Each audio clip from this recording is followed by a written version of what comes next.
Hello student. आज हम discuss करेंगे UP TGT PGT D triple S B other state के टीचिंग एग्ज़ाम में आए हुए कुछ ऐसे क्वेश्चंस जो कि काफ़ी इम्पोर्टेंट हैं और हम ट्राई करेंगे कि ये क्वेश्चन जो है ट्रिकी मेथड से आपको सिखाए। ठीक है। क्वेश्चन जो हमने लिए आज वो सब कोऑर्डिनेट ज्योमेट्री से लिया हमने, कुछ पैराबोला से है और कुछ एक आध क्वेश्चन आपका इलिप्स और हाइपरबोला से भी है। हमें फाइंड क्या करना है, अक्सर एग्जाम में ये ऐसे क्वेश्चन देखने को मिल जाता है कि find the latus rectum of the conic, यानी जो आपके पास कोनिक है उस कोनिक के आपको लेटेस्ट रेक्टम फाइंड करना है। तो आप सबसे पहले कोनिक को देखोगे तो इसमें y² -2x -2y और प्लस के 5, तो आप उसको तुरंत पता लगा लोगे ये तो इक्वेशन ऑफ पैराबोला है।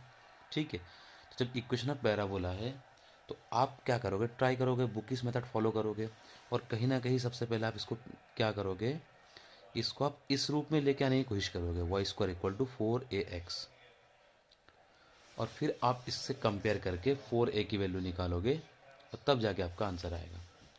लेकिन ऐसे क्वेश्चन को हम देखो चंद सेकंड में कैसे करते हैं।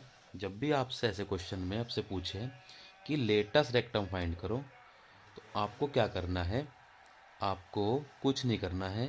जो लेंथ ऑफ लेटेस्ट रेक्टम है पैराबोला का, एक मैं फॉर्मूला लिख देता हूँ, इसको ध्यान रखना है।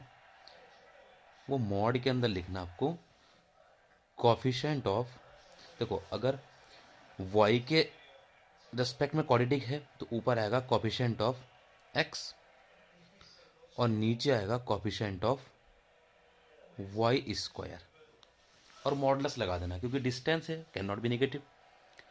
सिंपल है फॉर्मूला। जब भी y के रेस्पेक्ट में क्वाड्रेटिक होगा तो ऊपर आएगा कोफिशिएंट ऑफ x, नीचे आएगा कोफिशिएंट ऑफ y², और अगर x के रेस्पेक्ट में क्वाड्रेटिक होगा तो उल्टा हो जाएगा। अगर ये क्वेश्चन x के रेस्पेक्ट में क्वाड्रेटिक हो तो ऊपर आएगा कोफिशिएंट ऑफ y, नीचे आएगा कोफिशिएंट ऑफ x², यानी कि आपको चेंज कर देना है। y के रेस्पेक्ट में क्वाड्रेटिक है तो नीचे कोफिशिएंट ऑफ y², ऊपर कोफिशिएंट ऑफ x, और अगर x के रेस्पेक्ट में क्वाड्रेटिक हो जाए तो ऊपर आ जाएगा कोफिशिएंट ऑफ y, नीचे आएगा कोफिशिएंट ऑफ x²। तो ठीक है, तो इसमें आ गया ऊपर कोफिशिएंट ऑफ x, तो आप देख लीजिए क्या है x का कोफिशिएंट 2, और नीचे कोफिशिएंट ऑफ y² यानी कि 1, और मॉडुलस हटाएंगे तो फाइनली इसका आंसर क्या आ जाएगा 2। देखो कितनी जल्दी आपका आंसर आ जाएगा इसका। आप कहीं इसको फॉर्म वॉर्म के बनाने के चक्कर में रहोगे तो काफ़ी समय वेस्ट होगा। तो आपको ध्यान रखना है जब भी पैराबोला इक्वेशन आए और आपसे ये पूछे जाए कि लेटेस्ट रेक्टम फाइंड करना है, ये सिर्फ ट्रिक लेटेस्ट रेक्टम के लिए, आगे और भी ट्रिक बताएंगे आपको फोकस के लिए और डायरेक्ट्रिक्स के लिए। ठीक है।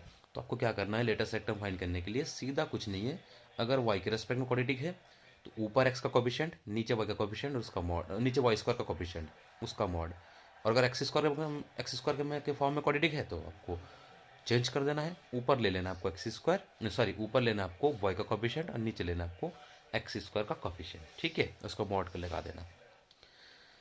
जैसे एक क्वेश्चन और है देखो, ताकि मेथड और क्लियर हो जाए। क्या है क्वेश्चन देखो, ये भी कहते हैं कि 5x² प्लस के 30x प्लस के 2y प्लस के 95 = 0। इसमें भी क्या पूछा है, लेटेस्ट रेक्टम। तो क्लियर दिख रहा है ये तो x² के रेस्पेक्ट में आपका और पैराबोलिक इक्वेशन है, तो सीधा जब इसकी लेंथ ऑफ लेटेस्ट रेक्टम निकालेंगे हम, लेटेस्ट रेक्टम, तो अभी समझाया मैंने, अगर x² के कोफिशिएंट में है, अगर x² के फॉर्म में क्वाड्रेटिक है तो ऊपर आएगा कोफिशिएंट ऑफ y और नीचे आएगा कोफिशिएंट ऑफ x²। बस रख दीजिए मान। क्या है कोफिशिएंट ऑफ y, तो 2, और क्या है x² का कोफिशिएंट, तो 5, तो फाइनली इसका आंसर आ जाएगा 2/5। यही क्या है इसका आंसर। ओके, तो काफ़ी इजी ट्रिक है, 2 क्वेश्चन ही बहुत है।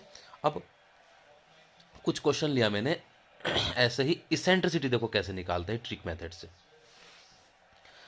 मेरे पास एक कोनिक है नहीं, तो अब चाहे वो कोनिक हाइपरबोला का हो चाहे वो कोनिक इलिप्स हो, दोनों में देखो एक ही ट्रिक से आपका इसेंट्रिसिटी निकलेगा। बस दोनों में फॉर्मूला पता है आपको, अलग होता है थोड़ा सा, पर ट्रिक एक ही है दोनों का।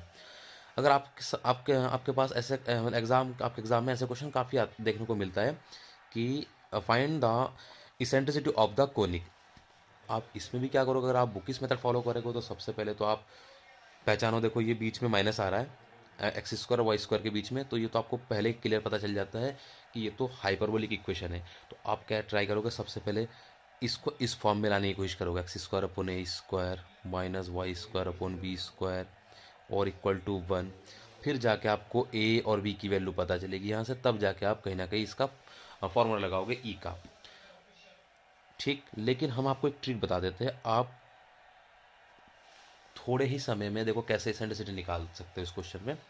तो पहले तो हमें पता चल गया कि ये कॉनिक हाइपरबोला है क्योंकि बीच में माइनस आ रहा है। तो कुछ नहीं करना, हमें सीधा एक्स स्क्वायर का कोफिशिएंट पकड़ना है और वाई स्क्वायर का कोफिशिएंट पकड़ना है। तो जो एक्स स्क्वायर का कोफिशिएंट है वो हो जाएगा आपके बी स्क्वायर की वैल्यू,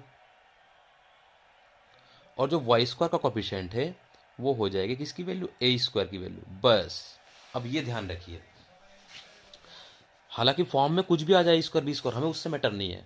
हमारे ट्रिक में ये ध्यान रखना है, जो एक्स स्क्वायर का कोफिशिएंट है उसे हम मान के चलेंगे वो है हमारा बी स्क्वायर, और जो वाई स्क्वायर का कोफिशिएंट होगा उसको हम मान लेंगे हमारा वो ए स्क्वायर। हालांकि इस फॉर्म में बनाने के बाद ए स्क्वायर बी स्क्वायर का मान कुछ और भी आ सकता है, वो मैटर नहीं करता। बस आपको ये ध्यान रखना है कि जो एक्स स्क्वायर का कोफिशिएंट है वो हमारा है बी स्क्वायर की वैल्यू, और जो वाई स्क्वायर का कोफिशिएंट है वो हमारा है ए स्क्वायर की वैल्यू। बस अब आपको पता है हाइपरबोला के लिए फॉर्मूला क्या होता है इसेंट्रिसिटी का, b square equal to a square और ई स्क्वायर माइनस 1 लगा दीजिए, इसमें वैल्यू रख दीजिए। तो बी स्क्वायर की वैल्यू 9, ए स्क्वायर की वैल्यू 16 और ई स्क्वायर माइनस 1। इसको और थोड़ा सिंप्लीफाई कर लेंगे, 9 अपॉन में आ जाएगा आपका, तो यहां से आपके पास आ जाएगा 9/16, 1 को इधर भेज देंगे तो प्लस का हो जाएगा 1 equal to e square. LCM लेंगे तो 9 और 16 25/16 ई स्क्वायर। तो ई की वैल्यू यहाँ से आ जाएगी रूट यानी कि कुल मिला के 5/4 प्लस माइनस, तो बेसिकली प्लस में होगा। ओके, स्क्वायर रूट रूट हटाओ तो स्क्वायर रूट लग जाएगा, 25 स्क्वायर रूट वो 5 है और रूट 16 यानी कि 4 है। काफ़ी इजी ट्रिक है, क्लियर है। आपको कुछ फॉर्म बनाने की जरूरत नहीं है, सीधा आप एक्स स्क्वायर का कोफिशिएंट पकड़ लोगे और वाई स्क्वायर का कोफिशिएंट। जो एक्स स्क्वायर का कोफिशिएंट वो आपकी बी की वैल्यू होगी और जो वाई स्क्वायर का कोफिशिएंट वो आपकी ए स्क्वायर की वैल्यू होगी, बस। ठीक है, ऐसे ही देखो एक क्वेश्चन लिया मैंने इलिप्स से, देखिए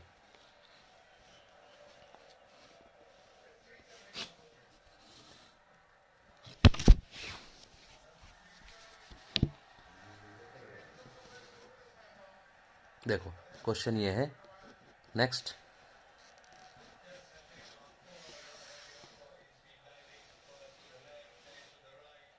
देखो इसमें भी ये बोला है कि फाइंड द इसेंट्रिसिटी, और आपको साफ साफ दिख रहा है, देखो इसमें एक्स स्क्वायर और वाई स्क्वायर के बीच में आपका पॉजिटिव आ रहा है, तो ये इलिप्स है। तो अभी जो मैंने ट्रिक बताया आपको क्या करना है, जो मेरे पास वाई स्क्वायर का कोफिशिएंट है वो तो हो जाएगा ए स्क्वायर, और जो मेरे पास एक्स स्क्वायर का कोफिशिएंट है वो हो जाएगा आपका बी स्क्वायर। क्लियर, यानी ए स्क्वायर की वैल्यू 16 और बी स्क्वायर की वैल्यू 25, और ये है आपका इलिप्स। तो इसके लिए फॉर्मूला क्या होता है, ध्यान से देखना, इसमें ए स्क्वायर की वैल्यू छोटी है और बी स्क्वायर की वैल्यू बड़ी है, तो फॉर्मूला बनेगा a square equal to b square और 1 माइनस ई स्क्वायर। रखेंगे वैल्यू, तो ए स्क्वायर की वैल्यू 16 और बी स्क्वायर की वैल्यू 25 इधर अपॉन में आ जाएगा और equal to 1 minus e square. तो ई स्क्वायर को उठा के इधर लेके आएंगे और 1 माइनस 16/25 उधर चला जाएगा आपका। एलसीएम लेंगे 25, तो ये हो जाएगा 25 माइनस 16 यानी कि 9। तो यहाँ से आपका जब स्क्वायर हटाएंगे तो आएगा स्क्वायर रूट 9/25 और ये वैल्यू होती है 3/5। ओके, बहुत आसान है, ये ट्रिक सबको समझ में आया होगा। ठीक है, काफ़ी आसान है। जब भी ऐसे क्वेश्चन आएगा तो जो एक्स स्क्वायर का कोफिशिएंट है उसको हम कंसिडर करेंगे बी स्क्वायर, जो वाई स्क्वायर का कोफिशिएंट होगा उसको हम करेंगे कंसिडर ए स्क्वायर। हालांकि मैंने आपको पहले ही बताया कि जब इस फॉर्म में कन्वर्ट करोगे x square upon a square y square upon b square equal to 1, a square b square की वैल्यू कुछ और भी आ सकती है, लेकिन हमें उससे मैटर नहीं, हमारा मैटर ये कि हमें ध्यान रखना है जो भी एक्स स्क्वायर का कोफिशिएंट उसको हम बी स्क्वायर कंसिडर करेंगे, और जो वाई स्क्वायर का कोफिशिएंट उसको हम ए स्क्वायर कंसिडर करेंगे। और फिर यहाँ देख लेना, अगर बी स्क्वायर की वैल्यू बड़ी है तो फार्मूला उल्टा कर देना, यानी पहले ए स्क्वायर बराबर b square one minus square, और अगर ए स्क्वायर बड़ी हो जाए स्क्वायर की वैल्यू फिर तो अपना वही फार्मूला लगाएंगे हम, b square equal to a square one minus e square. Hyperbola में तो आपको पता है कि उसमें फॉर्म ही चेंज होता है, x square upon a square minus y square one b square equal to, अगर माइनस वन है तो फिर उसमें फॉर्मूला अलग लग जाता है। ठीक है, इतना काफ़ी है, दोनों ट्रिक आपको क्लियर समझ में आया होगा। Thank you.